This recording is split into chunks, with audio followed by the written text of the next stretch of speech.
Hey everybody, welcome to the Wellness Garden Toolshed. I wanted to hop on here and just give a little information. So I am all about manifesting and using your energy to attract the things that you really want in your life to come to you. And, I was listening to Joe Dispenza on the School of Greatness on Lewis Howes podcast, which I will leave in the link below and on Spotify.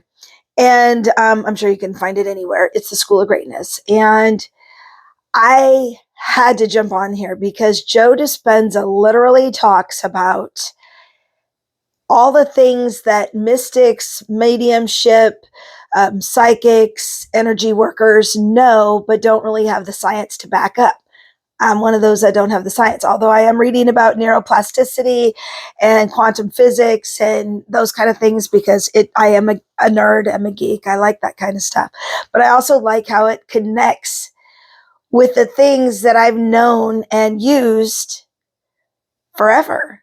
I mean, the interview is really long, not going to lie, it's like 2 hours.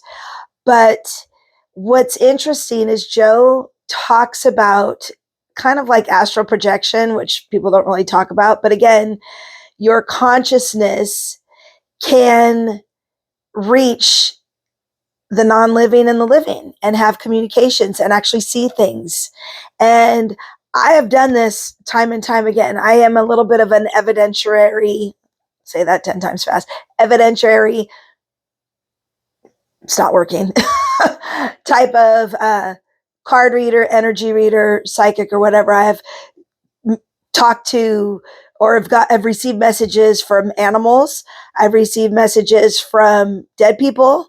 I've received messages from live people, and even down to their names, close to it, their blood type, which is a rare blood type, to finding people's lost documents, and having help from people on the other side. And one time, even my son recently, he's in a band, Dame, and he had called me and he's like, okay, you said your energy is really strong. We're having a little bit of a snafu. The rhythm guitarist, his passport was going to expire and wasn't going to be able to make the trip. And I'm just like, ooh, because there's rules about that. So how the travel agent didn't catch that, who knows? But regardless, I pulled some cards, and the cards showed that he would actually go and make their airplane. Now, mind you, this was less than 24 hours. My son called me at I don't know, it was in the evening, maybe 9 o'clock. It was already dark, and their flight was taking off at 5:30 the next day. So they had to be at the airport by 2:30, or it was either 5 or whatever. Anyway, so you have to be there 3 hours ahead of time.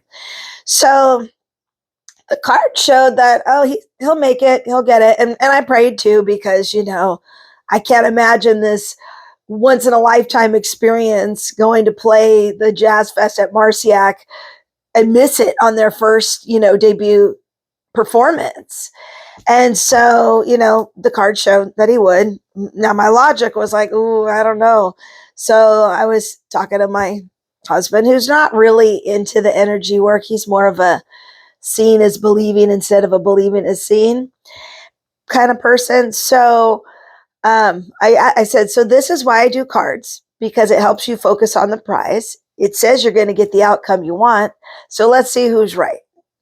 Well, the energy was right, not my egoic mind telling me, because he made that flight and literally got on the same flight and had his passport ready to go and met the whole rest of the band at the airport with time to spare. So that worked. And then my daughter, she's a real estate agent, and there's tons of scams when it comes to escrow, and somebody got hacked somewhere. So her client, who was the buyer, had to send money, do the wire transfer, but somebody intercepted the email. It was from a Gmail account. And, she transferred money to a scammer, almost 200, I think it was 250,000. And then what it was is, if they lost the deal, she would actually lose her deposit, which was another $50,000 or $60,000. So we're talking $300,000 gone, poof. So again, my daughter calls up. She's like, she wouldn't listen. Can you read the cards? I don't know what to do out of this. And so, and it, people get all wrapped up in stuff and, they jump on the things. And yes, the reason scammers do this is because it works, right? So anyway, so I pulled cards and I'm like, luck's on her side. I think she's going to get her money back. And I said, and a lot of times with wire transfers, there is a little bit of leeway in the back end of the banks. They don't like to tell you that, but there really is. And my daughter's like, no, I've been doing this for a long time. When that money's transferred, it's out of the account and it's in that person's hand. I'm like, well, I don't know. I said, it looks like she's going to be lucky. I don't know what to say, but I think she's going to get her money back. Now, this was over a holiday weekend.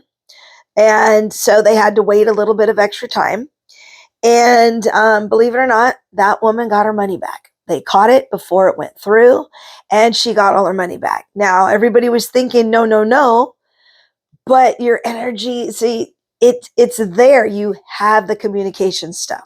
Recently, I was talking to a prospective client and I wanted to show her how this energy works. I pulled some cards and I'm like, hey, so before I even read this, I picked up on an image of a person. And I'm like, not sure why that came into my head. And like some man with a beret and knickers. And she's like, oh, that's so-and-so. He's from France. And I'm like, well, that's weird. I thought I usually picked up on dead people, but I guess we get some live ones too. So energy works, and Joe's really on the breaking point of really showing that and having the data to support that, which I love because, again, there's a lot of things that work that science is catching up with. And so I just had to hop on here and share that because Joe also said that when you're overwhelmed is the opportunity to overcome. And as many of you have watched this video, or my videos, not this one, I have talked about my financial advisor who has been arrested and indicted by the FBI for a Ponzi-like scheme. I truly believe that I'm going to be okay. And I'm going to be okay either way, put it that way. Okay. I don't have that wrapped up intensity that I had with dealing with a family member being scammed from before. I feel like I've kind of gone through all that because I'm reading this other book, The Millionaire Mindset, or something to that degree, that really just says you have to be bigger than your problems. So that did something for that. That really stirred up something. I am bigger than my problems. So if I'm bigger than my problems, that's really nothing to worry about, especially right now. Nobody's dying. It's not, the health is not being affected. And for me, other people are going through stuff that's really bad. I'm just going because of what my energy is doing. I still feel confident I will come out okay. I don't know about everybody else, but I'm just saying that it's interesting because I do believe going through all of this has given me an opportunity to share my experiences so that you can learn too that you're not alone. I mean, my goodness, do you know how rare it is to be in a Ponzi scheme? Yeah, it sucks, but look at all the people, even with the Bernie Madoff's situation. And that was a lot more money. And, it sucks. It's a terrible thing and people should be held account for that. But look at how these people have manifested forward and come out ahead. I always think of Kevin Bacon and Kira Sedgwick. Is it Kira Sedgwick? His wife. Anyway, the closer. She and him, they went through this. They both had this terrible thing happen to them. And they're just such a happy, loving couple. At least that's what they portray online. I don't know them personally. Although 6 degrees of separation in Kevin Bacon, I do know his cousin. So they've come out ahead. They're back on top. They've recouped their income and they're doing fine. And we all are going to go through some kind of hardship at some point in life. You don't live 56 years or even 20 years without going through something. Okay. And what might seem like a little hardship to you later when you get bigger and bigger ones, they're going to happen.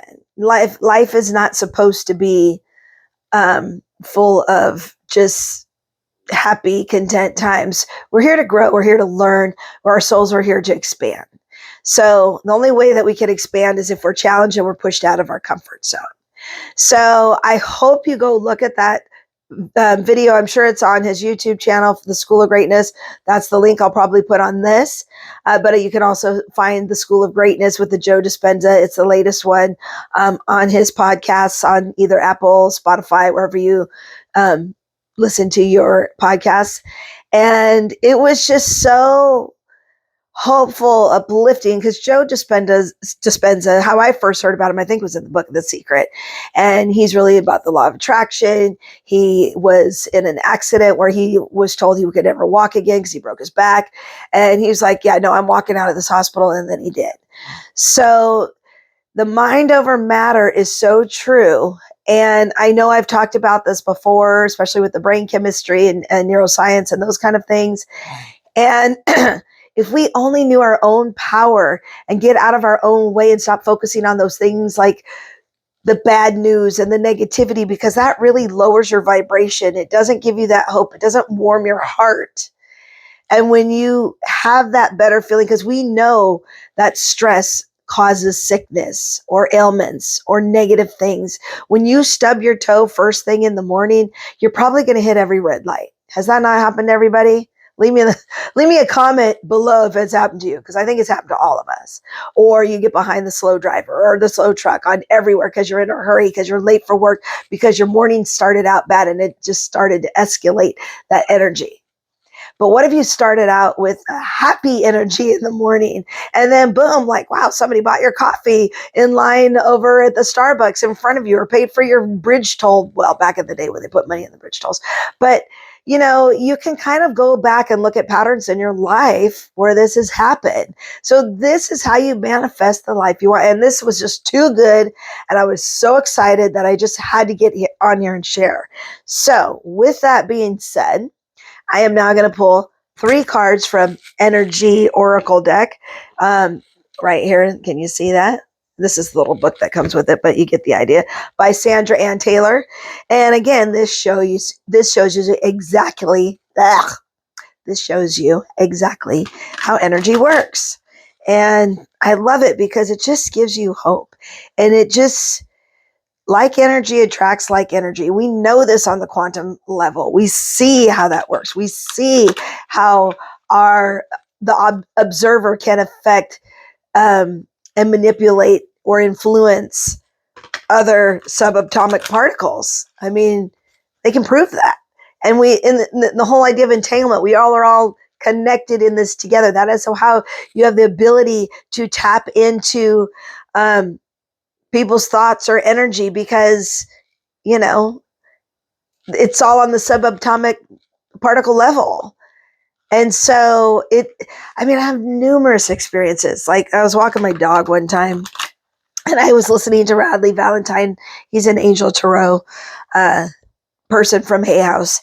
And it was funny because I really wanted to see a bobcat. I really want to see a mountain lion on one of my walks, but I don't want to see the mountain lion when I'm by myself because, you know, I don't want to get hurt.